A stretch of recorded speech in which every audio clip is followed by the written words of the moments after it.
A few people have asked me what I've got against retail shops as a business, and I hadn't actually realised it, but in my first few videos, nearly all of my examples of businesses that went wrong involve shops. So I gave it some thought, and the honest answer is I think I am probably against opening a shop in 2026, at least for most people. Not 100% against. Some shops do well, and some people make a lot of money from them. But for most people, I don't think a physical shop is a particularly good idea. So let me explain why. 3 reasons, and they're cumulative. The first reason is simply that the world has changed. So many people now shop online that it's very difficult for a physical shop with all of its overheads to compete with that. Even some of the biggest retailers don't carry much stock in their shops anymore. They have relatively small outlets where their customers can come visit, and large warehouses, somewhere much cheaper. You've probably noticed this yourself. Go into a furniture shop to buy a sofa and it takes months to arrive. And customers use shops differently now. They go in, look at the product, pick it up, try it on, then they go home and find it cheaper online. It's what I do. And if I have to wait 3 months for the sofa anyway, and the exact model probably isn't even in the shop, why would I bother? I mean, I do want to support local jobs, but on the other hand, I'm not going to pay extra for the privilege. And most physical shops can't afford to price match an online store, and round it goes. So at least where I live, I think I'm seeing fewer retail shops selling products, and probably more food shops and more places where you have an experience like having a haircut.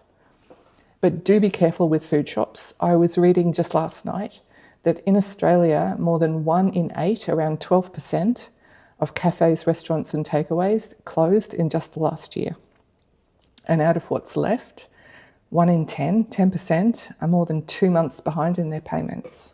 So rent, electricity, etc. Not good. And it won't be much different anywhere else. The second reason I'm wary of shops is they're extremely exposed to the economy and to government decisions. I was living and working in London during the global financial crisis, so 2007, 2008, and the crisis itself was bad enough, but I think the governments made the wrong decision to protect the banks and let ordinary people wear the cost. Basically, the ones who caused it got to walk away, while people lost their homes, and of relevance here, whole high streets ended up with rows of empty shops, all across Britain and Europe. Retail died. And always remember, you can't just close a shop and walk away if it isn't working. Then 10 years later, we had COVID. Where there were lockdowns, governments forced shops to close. Even where they were considered necessary, and the opposite happened, they were forced to stay open, people stopped going out as much as they did before. Some businesses did very well, but that was mostly down to luck. A lot of shop owners had to sell their homes to pay off their debts. And now, in 2026, people are nervous about money again.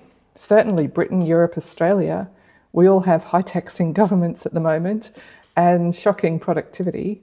And as always, when people feel poorer or less secure, they stop spending money. And shops tend to bear the brunt of that. And a physical shop has very high fixed costs. It's much harder to shrink than an online retailer. The third reason I don't like shops is that people think they understand them. But shops are harder than you think. You might be a teacher, a lawyer, a manager. You've spent your entire life going into shops, so they feel familiar. You think you know how they work because you understand them as a customer. But you probably don't. A shop has a surprising number of moving parts. They're actually quite complicated businesses. Put it this way, I understand how a shop works, and I certainly know the money side of them. But do you know, and maybe you do, that there are people who spend their whole working lives just as experts in women's fashion. That's all they do. And it's the same in other retail areas. So a shop isn't easy. A shop is hard. And like anything else, when times are good, what you don't know about a business probably doesn't matter very much. But when the bad times roll around, because they always do, then the lack of knowledge becomes a very big problem. And that's when I see people lose everything. I see it far too often. Which brings me to my fourth and final reason for not liking shops. Shops are expensive and they tend to be very inflexible. Maybe that's two things. But you have a shop lease, you have fixed opening hours, you have staff to pay, or you do if you ever want a day off.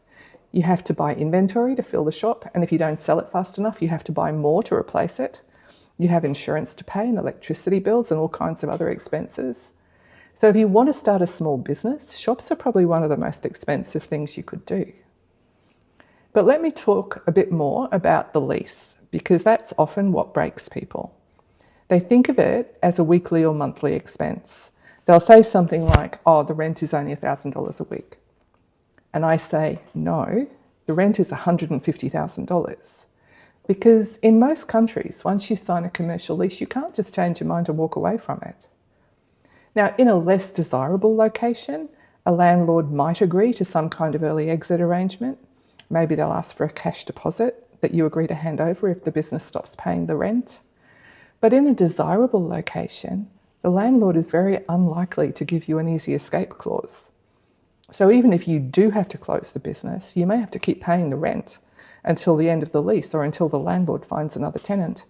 And the landlord may not be terribly motivated to find a new tenant if you're still making the payments. And if you have a lot of personal assets, a house or investments, landlords often ask for a personal guarantee. And again, if the shop is in a desirable location, you won't have a choice. It'll either be agree or you don't get the shop. During COVID, people lost their homes because they'd given personal guarantees and the landlords literally could not re-let the shops. And not all insurance companies paid out. This is what happens. So to be clear, if you do open a shop, the safest way to think about a shop lease is to just mentally think of it as a debt. I know it depends on the terms and conditions, but that's what most of them really are. Now, you also need to look carefully at what happens when the lease ends. Don't assume an option to renew the lease automatically protects you. Usually, you're the one taking the risk of establishing a business in that location, but you don't control the location. My point is, commercial leases are written to protect commercial landlords, and you, as one small prospective tenant, probably won't have too many choices. And that's it. Now you know why, on balance, I don't like physical shops for most people. We're all shopping differently. They're exposed to economies and governments. They're harder than they look, and they're much more expensive. But I did say there are exceptions. So what should you do if you've always dreamt of having your own shop? Well, two things. If you meet these two conditions, okay, fine, have a shop. My first condition would be to make sure you can afford to walk away from the business if you ever had to, including the lease, and if you have to pay out employees. That means don't give personal guarantees that risk your home, don't risk your retirement, and don't risk your children's education if that's what matters to you. Losing a business should not ruin your life. My second condition is you have to do proper market research and market testing. No skipping. How much research and testing you do should reflect the amount of money you're spending and potentially losing. The more you could lose, the more you would cry if you lost it, the more hard evidence you need before you sign anything. And this is where people often become strangely resistant and even get cranky with me. So they'll sign a 3-year lease, spend $100,000 fitting out a shop, and commit themselves to years of running it, but they won't spend a few $1,000s testing the idea in a pop-up shop, or subletting a retail space close by, or selling what they want to sell on Consignment Fest. I have no idea why they won't do this, but I've seen it too many times, so now I just don't question it anymore. And final thought, if you did the market testing that I've suggested, you might actually find one of those methods is a lot better than opening your own shop. Just sublet someone else's space. Why not? So if you're considering opening a shop, tell me what kind of shop in the comments. I'm interested to know whether you think directly leasing the physical premises are essential to the business, or whether there might be another way to start without spending so much money. Bye for now.